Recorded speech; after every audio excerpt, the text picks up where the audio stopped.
இரண்டாவது ஒரு காரியம்,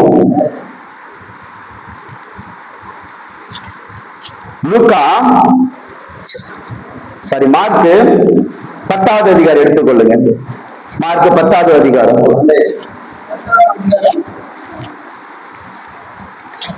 10வது அதிகாரத்துல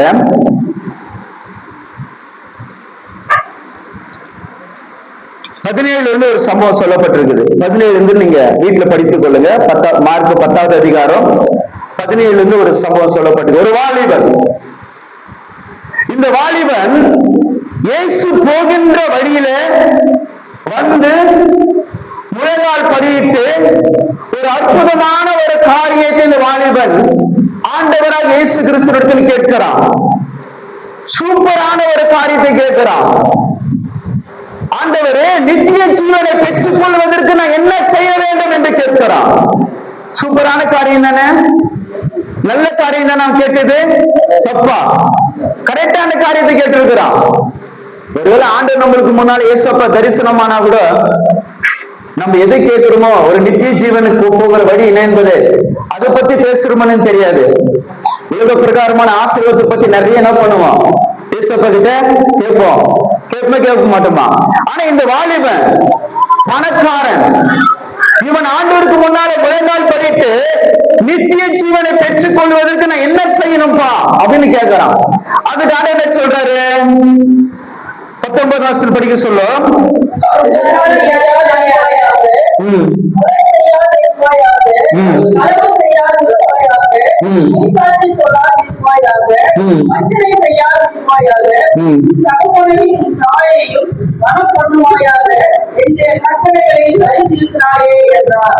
இப்ப கவனிங்க.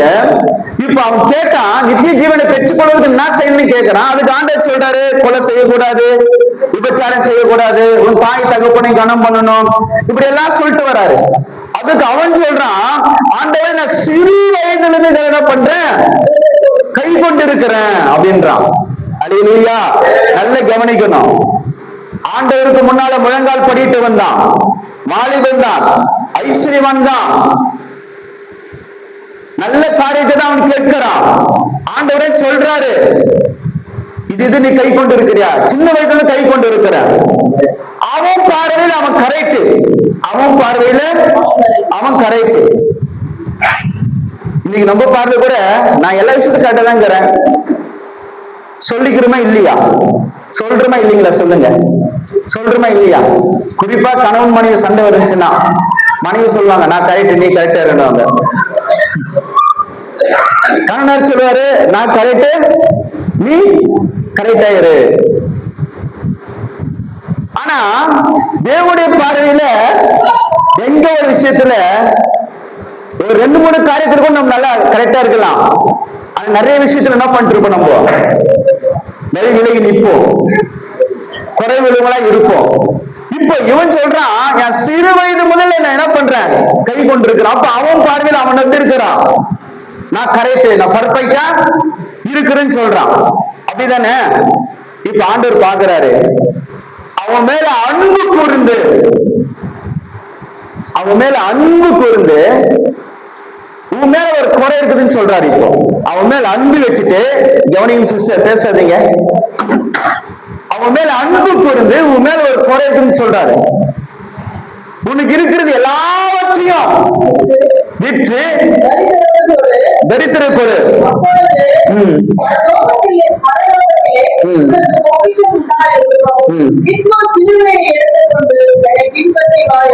அவன் கேட்ட காரியத்திற்கு ஆண்டவர் அழகான பதில் சொல்லிட்டாரு.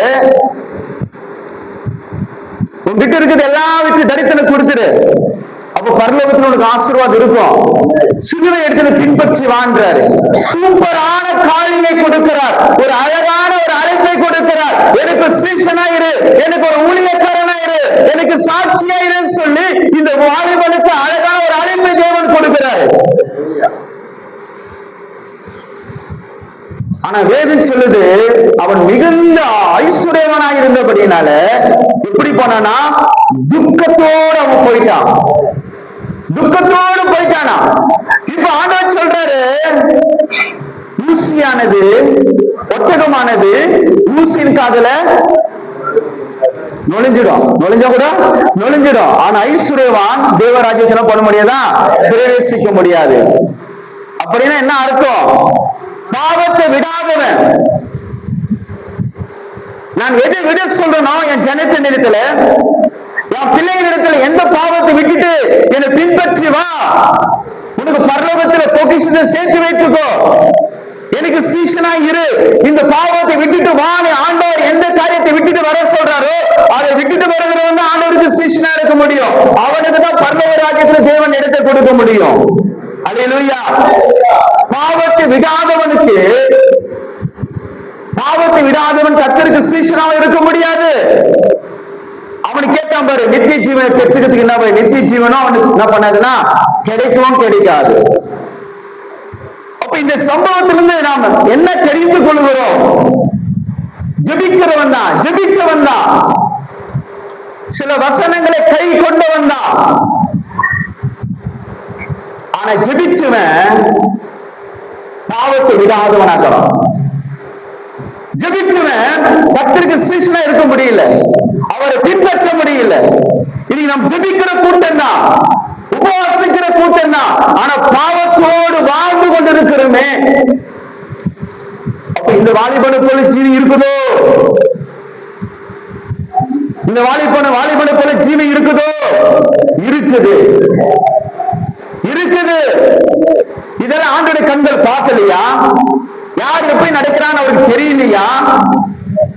ஜெபிச்சாங்க, சில வசனத்தை கை கொண்டு சொல்றான், சிறு வயதுல இருந்து கை கொண்டு இருக்கிறேன்னு சொல்றான்.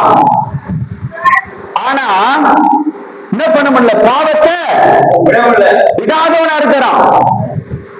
அவரு எல்லாத்தையும் அவருக்கு பிடிக்காத காரியத்தை விட்டுட்டு அவருக்கு சீசன் அவர் பின்பற்ற முடியல. இன்னைக்கு கிறிஸ்துவன் கவனிக்கணும், சபை கவனிக்கணும், ஜெபிக்கலாம். ஆனா பாவம் கிட்ட ஒண்ணு ஒட்டி கொண்டுதான் இருக்குது. ஜெபிக்கலாம், இன்னும் நீ கர்த்தருக்கு சீஷனா இல்லாம தான் இருக்கிற.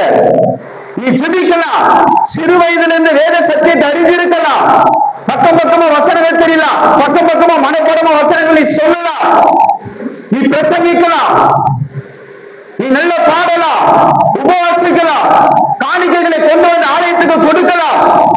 ஆனா தேவன் இது எல்லாவற்றுக்குமே தேவன் எதிர்பார்க்க தெரியுமா? ஜெபிக்கிற நீ, என்னை அழைக்கிற நீ எப்படி இருக்கிறன்னு ஆண்டவர் பார்க்கிறார். நீ எப்படி இருக்கிறன்னு ஆண்டவர் பார்க்கிறாரு.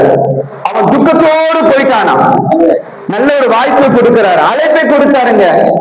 எத்தனையோ பேரு இயேசுவை ஒழித்து கூப்பிட மாட்டாரா? அவர் எனக்கு தரிசனமாக மாட்டாரா? அவர் சத்தத்தை கேட்க மாட்டேனா? என்ன ஒரு தீர்க்கதரிசியை மாற்ற மாட்டாரா? என்ன ஒரு பாஸ்டரா மாற்ற மாட்டாரா? என்ன ஒரு அப்போஸ்தலனா மாற்ற மாட்டாரா? என்ன ஒரு போதகனாய் மாற்ற மாட்டாரா? எத்தனையோ என்ன பண்ண ஏங்குறாங்க. இந்த மத்தியில இயேசு அந்த வாலிபனுக்கு ஒரு அழைப்பை கொடுக்கிறவா, எனக்கு ஒரு அப்போஸ்தலனா இரு, ஒரு தீர்க்கதரிசி இரு, ஒரு போதகனா இரு, எனக்கு பிடிக்காத காரியத்தை விட்டுட்டு வா என்று சொல்லி அழைப்பை கொடுக்கிறாரு. அந்த அழைப்பு கூட அவனால புரிஞ்சு கொள்ள முடியல. ஏன் தெரியுமா? உலகத்தில் இருக்கிற ஆசா பாசங்கள், சிற்றின்பங்கள் ஆண்டோடைய அன்பையும் அவரை பின்பற்றுகிறதையும் என்ன பண்ணா அந்த பாவமான காரியம் தனியா நிற்கிறது. அல்லேலூயா, அல்லேலூயா. முதல்ல பரிசேயன் அழைச்சான், ஆனா ஆண்டவரை அசட்டை பண்ணினான் என்று நாம் பார்க்கிறோம். இதே போல இந்த வாலிபன் தேவனுக்கு முன்னால முழங்கால் படித்தான், சிறு வயதிலிருந்து வசனங்களை கை கொள்ளுன்னு சொன்னான். ஆனா ஆண்டவர் சொன்ன என்னை பின்பற்றி வா, எல்லாவற்றையும் கொடுத்துட்டு என்னை பின்பற்றி வா சொல்லும் பொழுது ஜெபிச்சு வந்தான், வசனத்தை சில வசனங்களை கை கொண்டு சொன்னவன் தான். ஆனா அவங்க கிட்ட என்ன இல்ல? பாவத்தை விட அவனுக்கு மனசு இல்லை. அல்லேலூயா, அல்லேலூயா. ஜெபிச்சுக்கிட்டே பாவம் செய்யும். நல்ல ஒரு மன ஜெபிச்சோட அடுத்து ஒரு மன என்ன பண்ணுவாங்க? போய் பேசுவாங்க, அப்படிதானே? கெட்ட வார்த்தைகள் பேசுறாங்க, அப்படிதானே? அப்ப எவ்வளவு நம்ம கிறிஸ்துவுக்குள்ள எவ்வளவு நம்மளை சரிப்படுத்த வேண்டிய விஷயங்கள் இருக்குது என்பதை புரிந்து கொள்ளணும். நம்ம சொல்றது கரெக்டுங்களா? கரெக்டா?